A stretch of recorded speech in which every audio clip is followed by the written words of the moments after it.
At the age of 67, Angela Kelly, Queen Elizabeth II's close friend and personal dresser, made the bold decision to break a silence that had lasted for decades.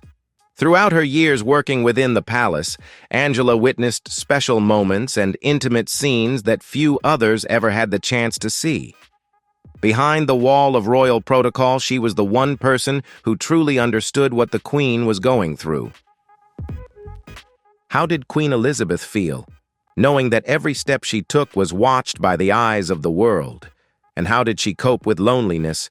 During the most difficult moments, Angela's revelations uncover the hidden layers behind the royal image, peeling away the formality to reveal the real woman underneath a strong figure. Yes, but one who also faced anxiety and personal challenges. If you find this story interesting, comment 1. If not, comment 0. Don't forget to like, share the video, and leave your thoughts in the comments section below. Make sure to subscribe to the channel so you won't miss any more exciting videos. Now let's dive into the story.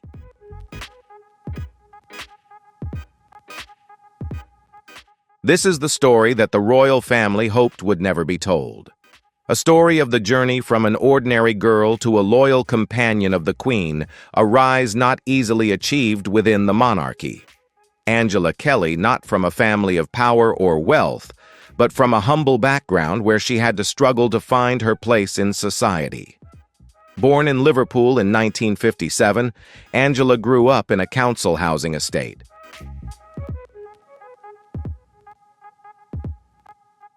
Her father worked as a crane operator and her mother was a nurse.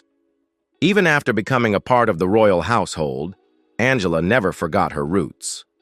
Her distinct Scouse accent remained with her throughout her life, a mark that could never be erased even as she walked through the grand halls of Buckingham Palace. Before becoming a seamstress designer or royal dresser, Angela began her career as a housemaid, a first step not easily taken, but one that would shape the special path she would later follow.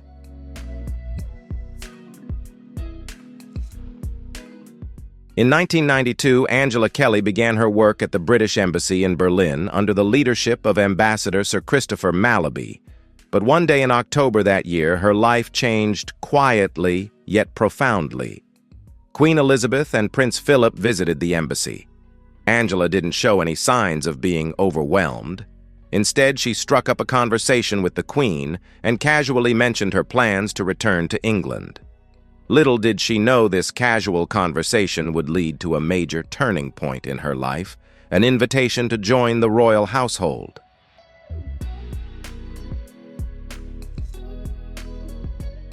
Shortly after, in early 1993, Angela was hired as the Queen's dresser. It didn't take long for her to prove her abilities. Within just 3 years, Angela was promoted to the position of senior dresser, a significant responsibility, especially as she took over the role from Bobo MacDonald, the Queen's longtime dresser and close companion since childhood after Bobo's passing.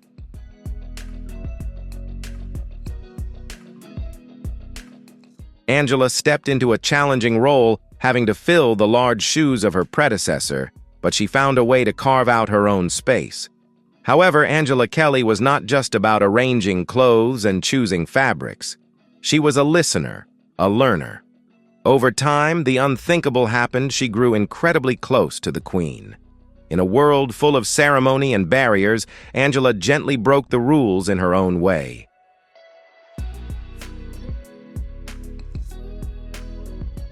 The trust Queen Elizabeth had in Angela was so deep that she invited her to live within the palace. Angela not only became a part of the Queen's wardrobe, but also an integral part of her daily life. Angela once shared in an interview, "I love the Queen and everything about her. She has allowed me to be close to her, and she has trusted me for a long time."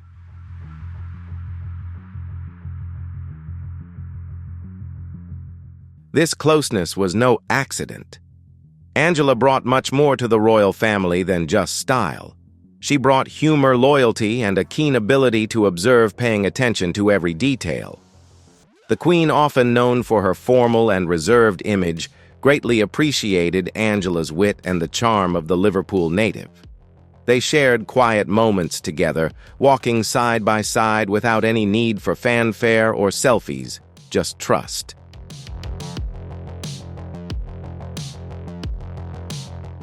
This was not a typical employee-boss relationship. Angela Kelly had become an integral part of the Queen's world in a way few could ever achieve. When she was finally granted the official title Personal Advisor and Keeper of the Queen's Wardrobe Jewelry and Insignia, it was not just a job title, but a symbol of all that she had become to the Queen. Angela was not merely the one who chose the Queen's outfits.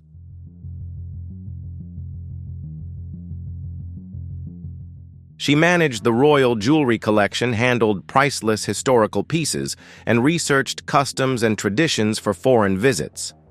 Every time the Queen appeared, Angela ensured that each look conveyed the right message, not only about style, but also about the symbolism of the monarchy. Every brooch, every hat, every hemline, each detail held significance. And Angela made sure no detail was overlooked. But earning this trust was not easily achieved.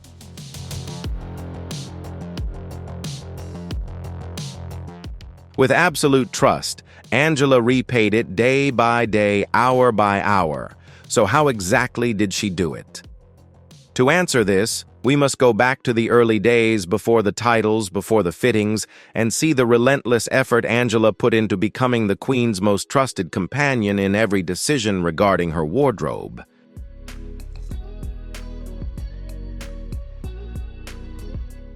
To the public, Queen Elizabeth always appeared flawless, graceful in pastel coats, standing tall in bright hats and shining under the chandeliers at state banquets.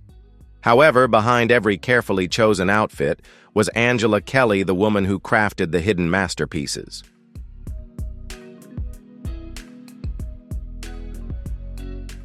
Angela was not just the one who chose the clothes. She created a message. Every dress, every brooch, every hat was a way of conveying a silent message without words. Angela's role was not just about fashion trends, it was about heritage identity and the subtle elegance woven into every stitch.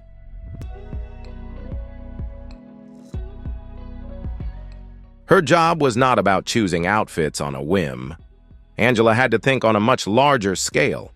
If the Queen was to visit Kenya in November, Angela had planned the outfit since the previous spring.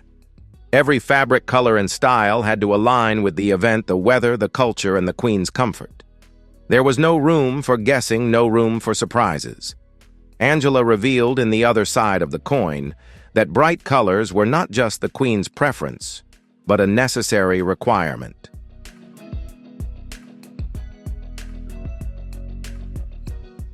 Queen Elizabeth always needed to stand out in a crowd, especially to those watching from a distance through balconies, barriers, or on TV screens half a world away. The bright yellows, vibrant purples, and soft blues were not just a part of her style, they were a strategy. However, dressing like a monarch wasn't just about what was new, it was also about honoring the values that had come before.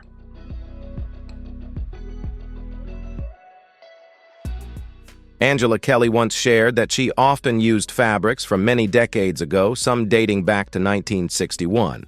Unused rolls of silk damask and lace carefully stored in the royal archives were never forgotten, they were reused. Despite her high status, the Queen did not believe in waste. She valued the long-lasting quality of well-made materials. If a fabric was beautiful and durable, why not use it again? This meant that Angela had to seamlessly blend the past and the present, both literally and figuratively.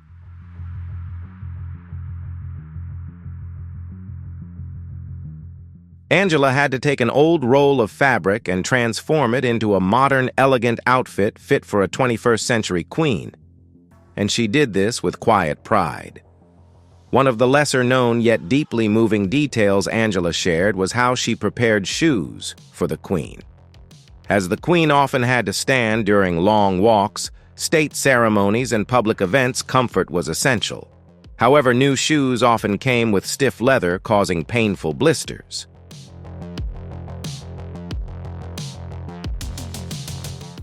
So Angela would slip her own feet into the new shoes, gently walking down the palace corridors to soften the leather before the queen wore them. No one asked her to do this. She just knew how important it was. This was the essence of Angela's work, small, invisible acts of loyalty.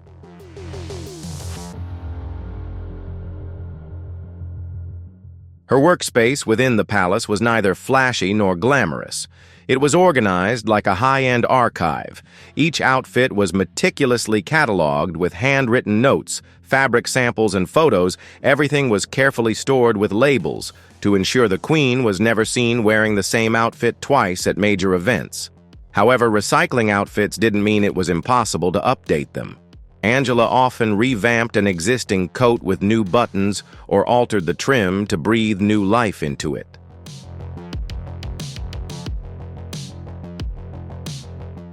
The queen's wardrobe was not simply worn once and forgotten. It evolved over time, much like her reign. Angela Kelly once shared how she arranged accessories, selected brooches and hats, and offered suggestions to the queen, rather than merely giving orders. Everything was built on collaboration and trust. After all, Angela was not just a designer, she was the queen's closest advisor when it came to her public image.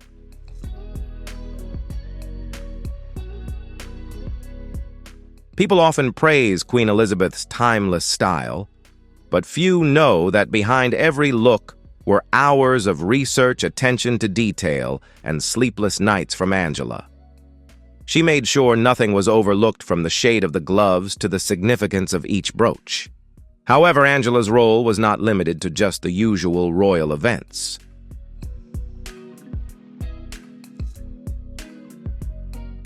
She was always there to capture the truly iconic moments, those moments that the world would never forget.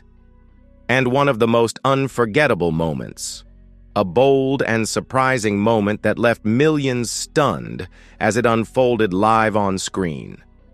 The night the Queen stole the show. Angela Kelly was not just the woman behind the Queen's wardrobe, she was a silent architect creating these unforgettable moments.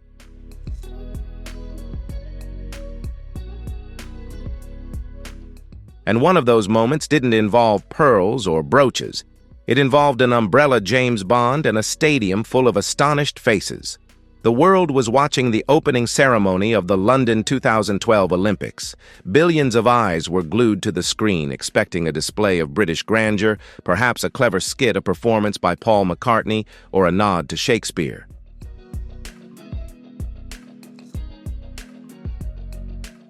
What no one expected, not a single soul, was that Queen Elizabeth II would appear in a film playing herself coldly welcoming James Bond at Buckingham Palace. It began like a typical Bond film scene. Actor Daniel Craig, fully in character, walked through the palace's gleaming corridors. Then, in a cinematic twist, the camera shifted to the Queen sitting at her desk.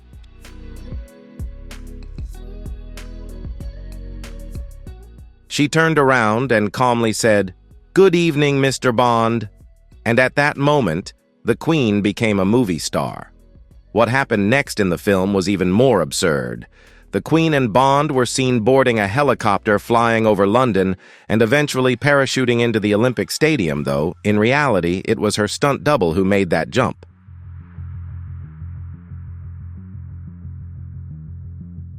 But when the Queen appeared live in the royal box, just minutes later the crowd erupted. No one could believe their eyes. This wasn't just a humorous moment. It was a historic landmark showcasing a playful, surprising, and thoroughly modern side of the Queen. Yet behind this unexpected appearance was a familiar name, Angela Kelly. Angela had always known the Queen had a mischievous side. She had seen it in private moments, those small humorous instances that rarely made it beyond the palace gates.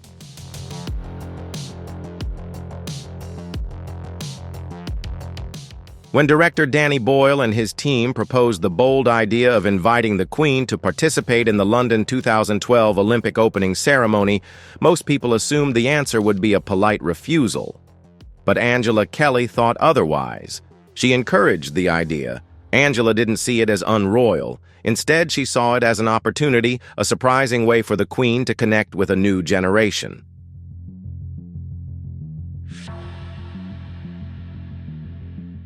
It was Angela's subtle encouragement that helped the Queen break free from rigid molds without compromising her dignity for even a second. Angela knew the Queen could do this, and she did. And this wasn't the first time Angela witnessed the Queen's sense of humor bloom. One of the most memorable backstage stories Angela shared was about an April Fool's joke she played on the Queen.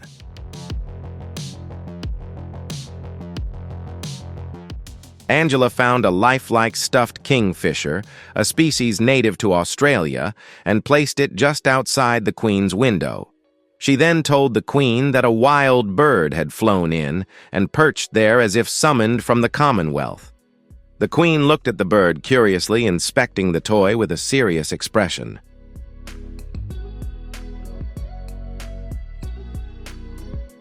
She then turned around and said in her characteristic dry tone, "Are you joking?" But instead of getting upset, the Queen burst out laughing. That moment said so much. Angela wasn't just an employee. She was the person the Queen allowed into her inner world, a world of gentle jokes, personal trust, and deep loyalty. Most people would be too cautious to joke with a monarch, but Angela could do so comfortably. And that's how they became so close.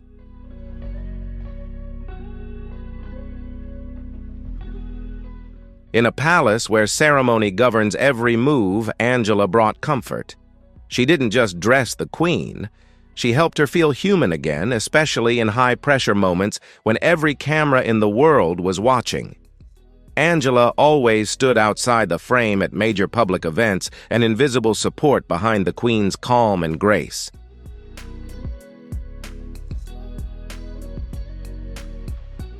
Angela always ensured that the earrings matched the dress, the shoes fit perfectly, and the hat was the right size. But more importantly, she kept the Queen comfortable often, making her laugh just before stepping into the sea of flashing lights. That was something the public didn't see. They saw elegance, but not the friend who fluffed the coat, told a lighthearted joke, and knew when to step back. Angela didn't just maintain the Queen's style, she helped preserve the mood, memories, and magic of royal tradition, one moment at a time.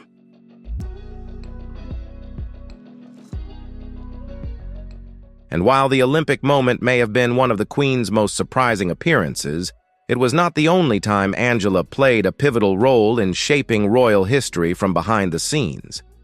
Indeed, it's time to consider the aspect of her work that no fashion magazine has ever mentioned. How Angela Kelly revived a royal heirloom with just a tea bag.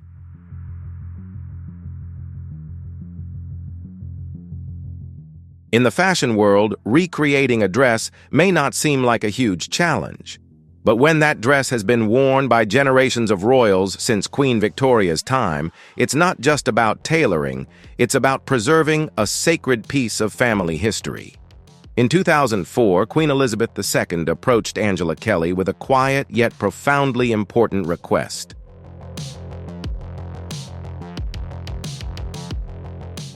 The royal christening gown, first made in 1841 for Queen Victoria's eldest daughter, had reached the end of its life. For decades, this gown had been worn by over 60 royal babies, including the Queen's children, grandchildren, and great-grandchildren. However, by that point, the delicate Spitalfields silk and Honiton lace had become so fragile that even handling it could cause damage.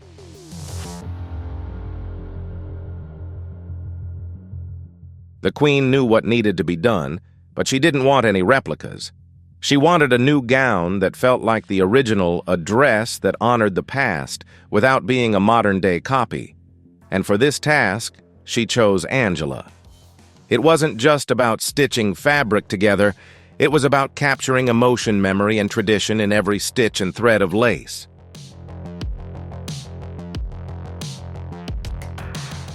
Angela immediately understood the gravity of the task.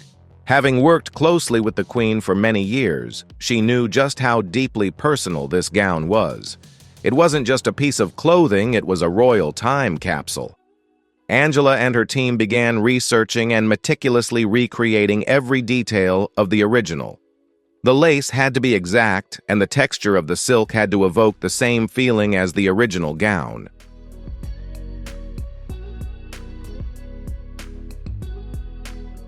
Every stitch, the drape of the fabric, even the weight, everything had to be identical.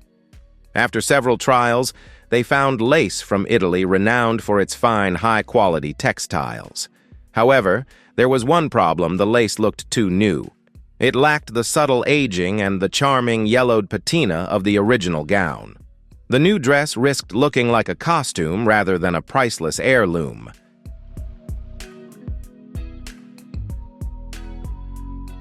Angela didn't panic. Instead, she came up with a creative solution. She turned to a traditional British household item, Yorkshire tea. Yes, tea bags. The kind you steep in a cup on rainy, cold afternoons. By soaking the lace in brewed tea, Angela was able to dye the fabric with a subtle classic hue. If you find this story interesting and want to learn more, don't forget to like, share the video, and leave your thoughts in the comments section below. Make sure to subscribe to the channel so you won't miss out on other exciting videos. Now let's continue with the story.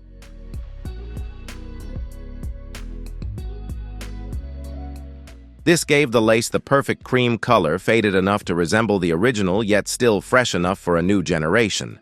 This single decision, dyeing the royal lace with tea, was the essence of Angela, thoughtful, meticulous, and unafraid to blend tradition with modern craftsmanship. And when the new gown was completed, it was truly magnificent. The first royal baby to wear the new gown was James Viscount Severn, the Queen's youngest grandson, at his christening in 2008. That moment was quiet yet deeply symbolic.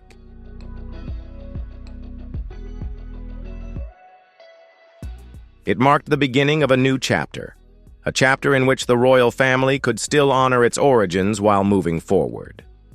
Since then, the gown has been worn by many royal babies: Prince George, Princess Charlotte, Prince Louis, and even Archie Harrison, the son of Prince Harry, and Meghan Markle. Each time, the public would catch a glimpse of that lace and silk gown and be reminded of a tradition that has lasted nearly 2 centuries thanks to Angela's steady hands.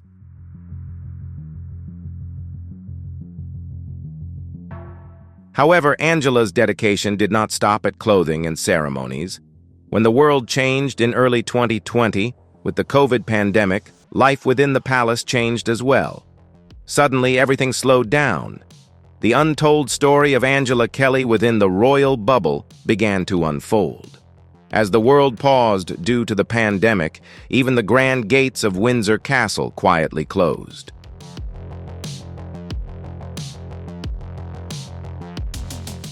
Public events disappeared. Royal tours were canceled. The usual fanfare and ceremonies gone. In its place was something far more human and much more revealing. Behind the castle walls, Queen Elizabeth II's life had been reduced to its simplest form. No press, no state banquets, just a few rooms, a few familiar faces, and a lot of silence. And within all that silence was Angela Kelly.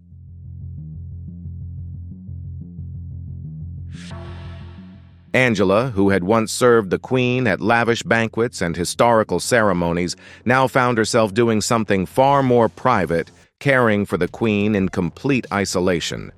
She was one of the very few people to become part of what the palace quietly called the HMS Bubble, a group of around 20 staff members who were isolated with the Queen and Prince Philip at Windsor Castle. Though the name may sound charming, the task was anything but easy. They couldn't leave. They couldn't see their families. Everyone in the bubble had to give up their personal lives to protect the Queen.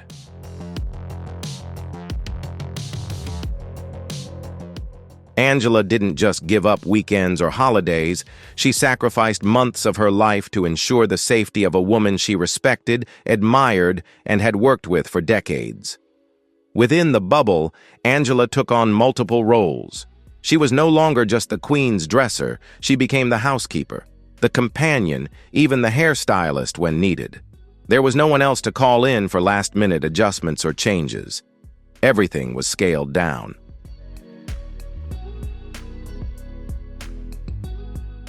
Angela even did the Queen's hair herself, before occasional video calls and photos, carefully styling her famous curls with the same precision she had used for years. Yet now there was no beauty team to assist.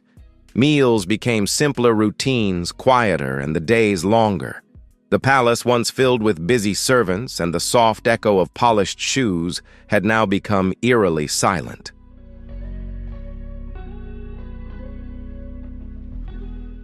But within that silence, something else emerged, a deeper bond between Angela and the Queen. They were said to have shared afternoon tea together, sometimes in silence, sometimes in laughter. They faced grief together while the world watched from afar. In April 2021, the Queen lost the man she had been married to for over 70 years, Prince Philip. Angela Kelly was there too, quietly supporting the Queen in those sorrowful moments.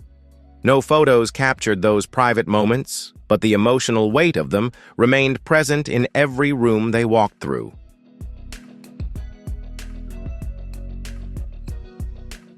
As the Queen prepared for Prince Philip's funeral, a funeral where she would sit alone, wear a mask, and adhere to social distancing rules, Angela was one of the few who helped her backstage, quietly standing by her side during those most difficult moments.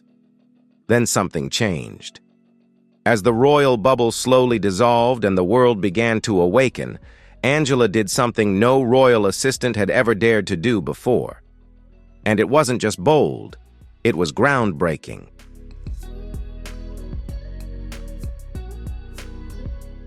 Angela wrote about it. Not gossip, not scandal, but a book. A memoir titled The Other Side of the Coin. And what's remarkable is that this book is not fiction. It's her truth, the years spent with Queen Elizabeth, told through Angela's own eyes. The pages are filled with personal stories, quiet moments, private ceremonies, and an intimacy that the public has never seen before.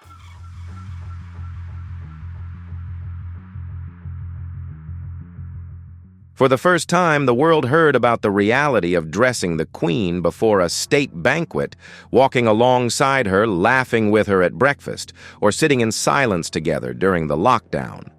Angela revealed a perspective from behind the palace doors that are always shut about the Queen's closest confidant, a person the public rarely saw. And that book sent shockwaves through the palace.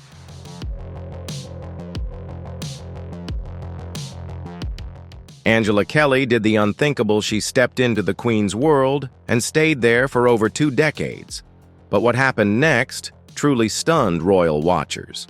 At the age of 67, Angela not only broke her silence, but also opened the palace doors, letting the world look inside. It all began with a blessing, a royal blessing.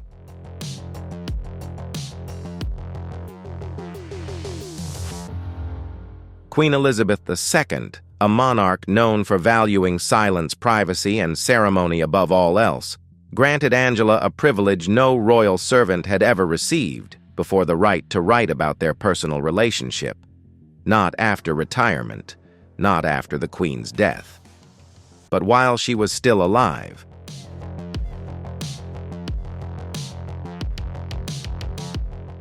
This was not just a nod of approval, it was a groundbreaking gesture.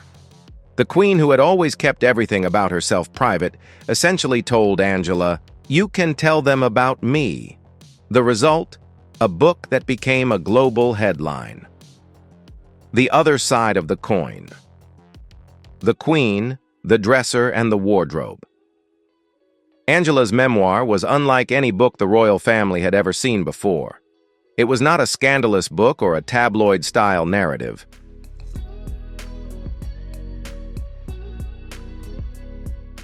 In fact, this book offered something rarer, genuine, warm, and surprisingly intimate. It presented the world with a version of Queen Elizabeth that had never been captured by news cameras or official portraits. Not the ruler, not the leader, but the woman behind it all.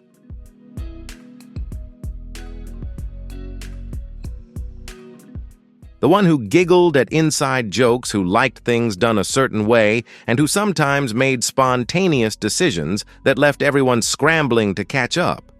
Angela was not just a hired hand or an outsider. She was the one who zipped up the Queen's dress, pressed her coat, and made sure every hat was tilted at just the right angle. She knew exactly how the Queen liked her silk scarves folded. She knew which colors to avoid and which brooches held special meaning for specific days.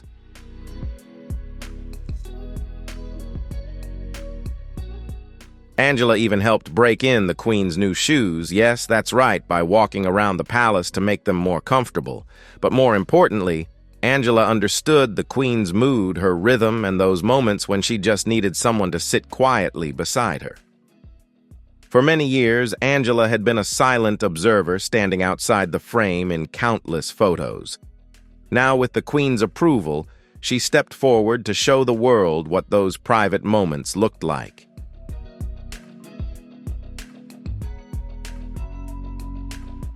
However, writing the book was far from easy. The royal family is famously private.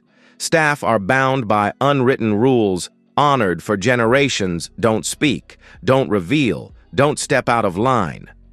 Breaking that silence, even with permission, felt like quietly crossing a boundary no one had ever dared to cross.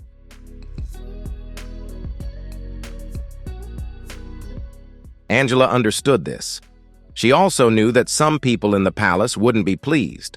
But her loyalty wasn't to tradition, it was to the Queen herself. And the Queen had made it clear, it's time the world saw this side of me. This book isn't just about outfits or state visits. It reveals deeply human moments, like when the Queen burst into laughter over a wardrobe mishap, or when she chose her jewelry based on sentimental value rather than royal protocol.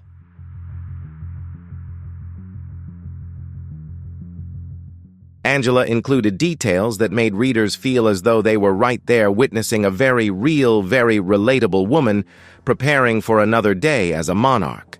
And the public, they embraced it. The book became a bestseller.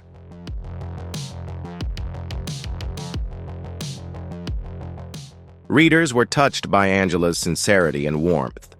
But not everyone was pleased. Some high-ranking courtiers in the palace felt uncomfortable.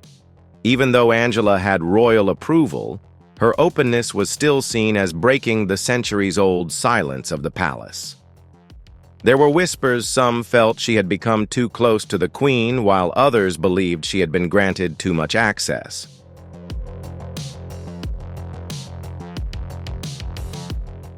Behind the walls of Buckingham Palace, some believed Angela had stepped beyond her role, venturing into a nearly dangerous territory where fame could blur boundaries. But Angela wasn't seeking fame. She wrote the truth as she saw it, with respect, care, and the Queen's own approval.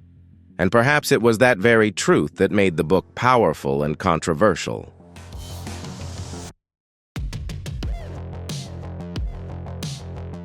For Angela, the book wasn't the end of the story. It was just the beginning, because there was one thing she had left out, a deeply personal detail that the Queen had never shared publicly until now. The Queen's secret wish, a side of her never seen before.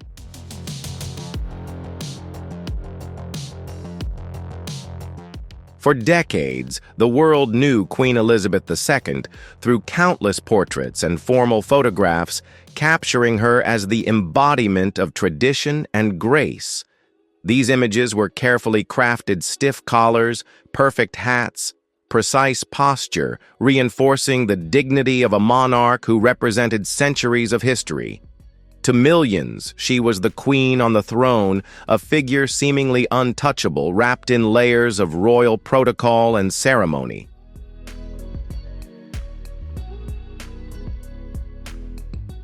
Behind the calm and regal exterior of Queen Elizabeth II, there was another side, a woman who wanted to be seen not just as a ruler, but as herself. This side of her was quiet and private, and until recently, it remained hidden from the public eye. Angela Kelly, who had long served and was a close confidant of the Queen, was the only one to witness this hidden aspect.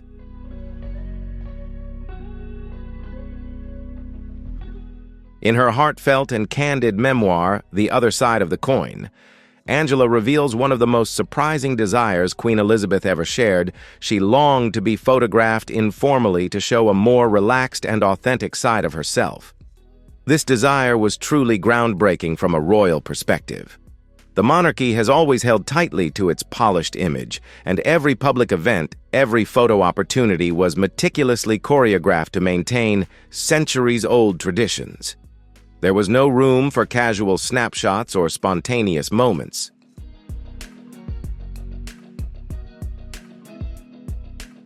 However, as the years passed, the Queen began to yearn for a different kind of glimpse, one that showed a side of herself she felt was more sincere and approachable, something that connected her with the people beyond the opulence and ceremony. Angela understood this desire deeply. It was a delicate balance, respecting royal protocols while gently pushing the boundaries of tradition. And she decided to take action.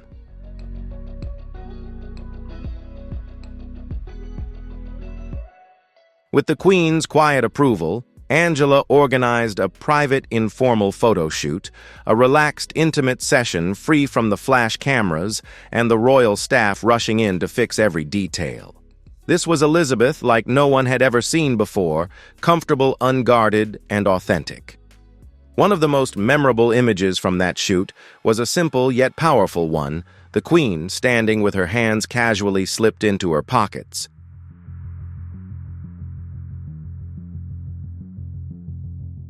It was a small gesture, but it spoke volumes. Here was a monarch willing to embrace change, showing a side of herself beyond the decades of rigid royal expectations. This wasn't just a photograph.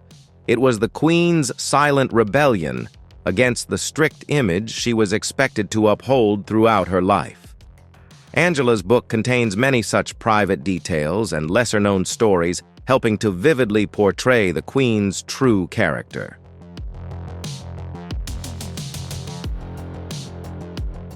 Beyond the photo shoot, Angela shared glimpses into the true nature of Queen Elizabeth, aspects of her that many who only knew her from the outside would find surprising.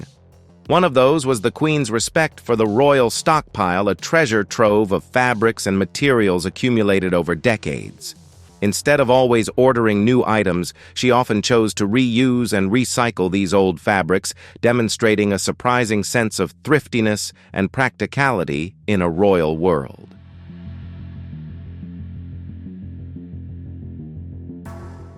This approach not only honored tradition, but also reflected a practical sensitivity balancing duty and care.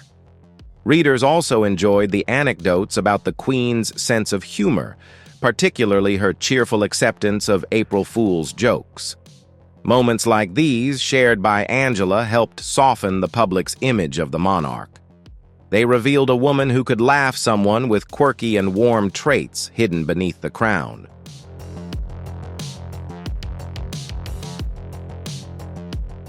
The public's reaction was overwhelmingly positive. People appreciated Angela's warm and respectful storytelling, which humanized a figure many had only known as a symbol.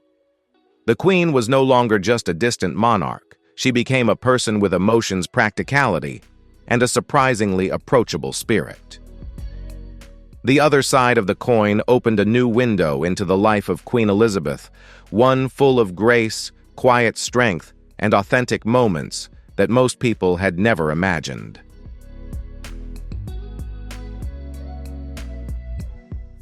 So, what do you think after hearing this surprising story about the Queen's secret wish and Angela Kelly's brave decision to share it? Has this changed the way you see the Queen? We'd love to hear your thoughts. If this video surprised or touched, you don't forget to like it and share it with your friends. Subscribe to our channel so you won't miss the next fascinating stories. Thank you for watching and see you in the next video.